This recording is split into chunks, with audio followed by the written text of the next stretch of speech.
Okay, so if you think about the two sample t-tests, there's two versions that you see, the pooled and the non-pooled.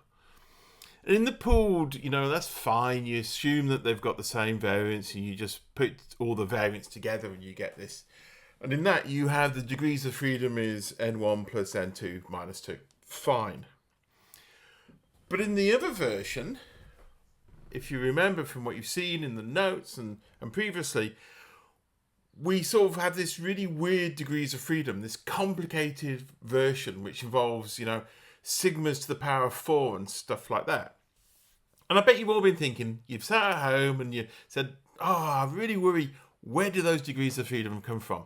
Well, good on you, because now today we're actually going to try and answer this question. So what I've done is because we're going to have to get through a lot of stuff, rather than handwrite it, because I know my handwriting is so bad, I've actually typed this up for you. But we'll go through and we'll try and explain what's happening.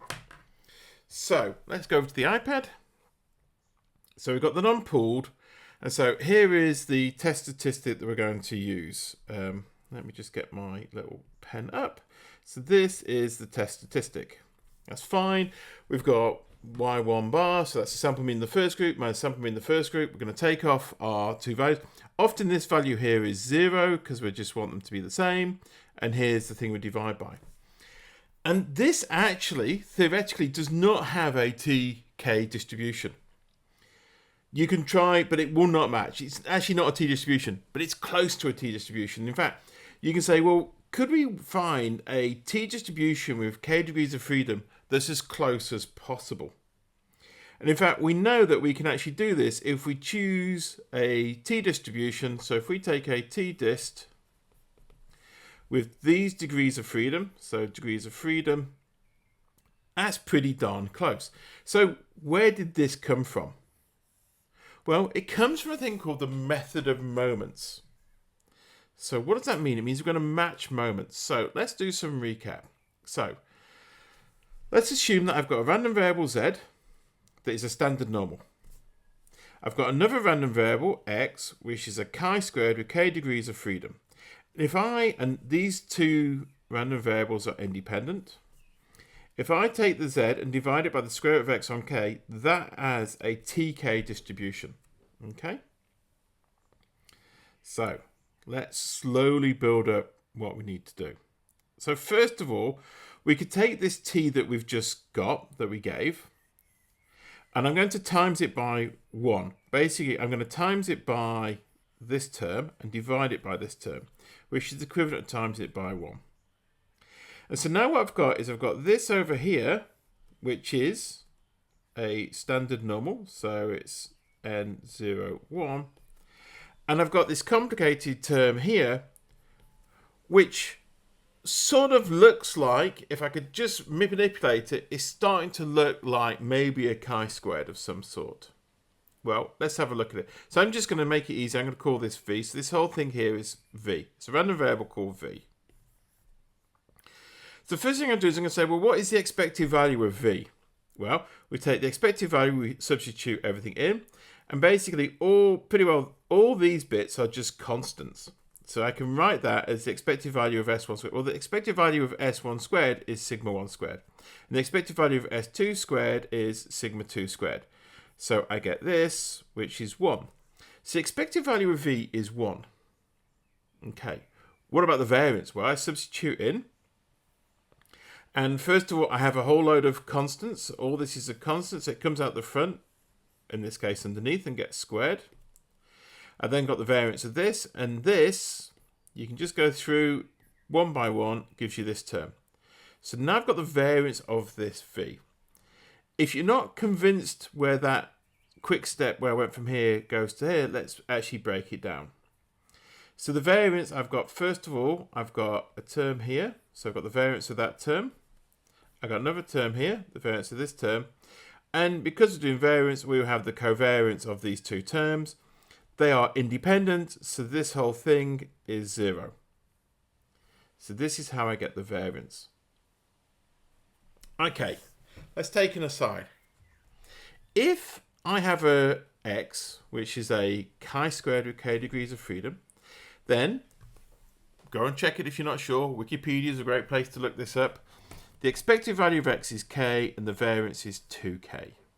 Okay. So we're slowly building this up. Let's see where we've got to now.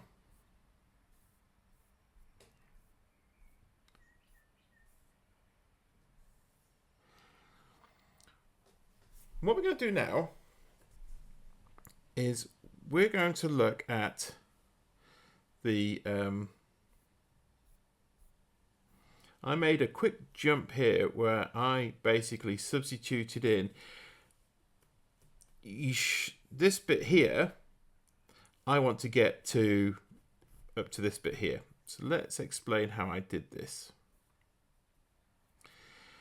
We know that if I have a sample variance here, so we're thinking about on the ith group, and I times it by ni minus 1 and I divide it by the variance, this is a chi-squared distribution. Okay, so I'm going to take the variance of that. So I'm going to take the variance of this big term here. And we know, because we just said back here, that basically the variance is 2k, it will be equal to this.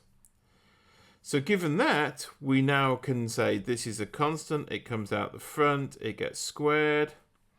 This is a constant, it comes out the front, it gets squared, the variance of this. And so we can actually get the variance of SI squared is this term here, which I've used. So you can see why I didn't write it all up. There's a lot of work here. And please feel free to have a go yourself. Now, we're going to come... So we've now calculated the first two moments for V. And by first two moments, I mean the expected value and the variance. We're now going to consider a new random variable, which is x over k. And what we'd like to do is we'd like to choose x over k, this new random variable. We can call it whatever you want. We'll call it w. We want it to have similar moments. It's a matching of moments. I would like it to have the same expected value and variance. So I have to ask the question, what value will k have to be to have the right expectation and variance? Well, we've got x is a x squared with k. So I'm sort of saying, what chi-squared do I need that's going to be as close to v as possible? Well, first of all, what's the expected value of x on k? It's the expected value of x over k, which is k, so it's 1. Well, that's good because the expected value of v was 1, so that matches. What about the variance? Well, the variance of x over k equals variance of x over k squared, which is 2k, because we know that the variance of a chi-squared is 2k, k squared, which is 2 over k. So we set everything up. A lot of work, but let's go for it. So what I'm going to do is we're going to make a little table. In our table, we've got the expected values and the variances. And our first random variable was v. And its expected value was 1. And its variance was 2 sigma 1 on 4 over n1 squared n1 minus 1 plus 2 sigma squared on 4 n squared 2 n2 minus 1. Okay. Our next random variable is x over k. So we've got this random variable. So this x is a chi-squared with k degrees of freedom. We've got a k. And we're asking ourselves, what k do we need so these match? Well, first of all, we don't have to worry about k because it's 1. It's sorted. Over here, we get 2k. So these two things would be equal if 2k equals that, 2, 1 sigma to the 4 over n1 squared n1 minus 1 plus 2 sigma squared 4 over n2 squared n2 minus 1.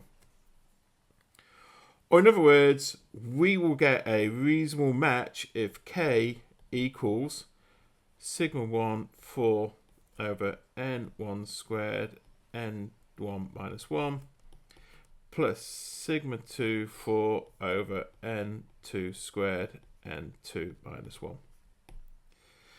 So that's it. That's what we said. It's not a t-distribution. that thing that we had calculated is not a t-distribution. But could we get it close enough? And we said, okay, it'd be close enough. We know the standard form of a t is a normal divided by the square root of a chi-squared over its degrees of freedom. And we basically said, well, what should I divide by to get that as close as possible? What should the degrees of freedom of that k be? No problem. We did some manipulation. We got this v. We worked out the expected value of the v. We worked out the variance of the v. We then said which x over k would be equivalent. Well, the expected values, when we matched that moment, were fine. The variance, we then said, well, it would, in the x over k, it would be 2k. In the v, it would be this complicated term. We set those equal, we solve, and now we get our k. So if you ever wondered where in the non-pooled version of the t-test, what is called the Welsh two-sample t-test, where that k comes from, you now know. It's from the matching methods of moments, or the method of matching moments, or moments matching methods matching moments. Don't know, don't care, but you've got the idea, and I think that's a little bit cool. Excellent. Thank you very much. See you next time.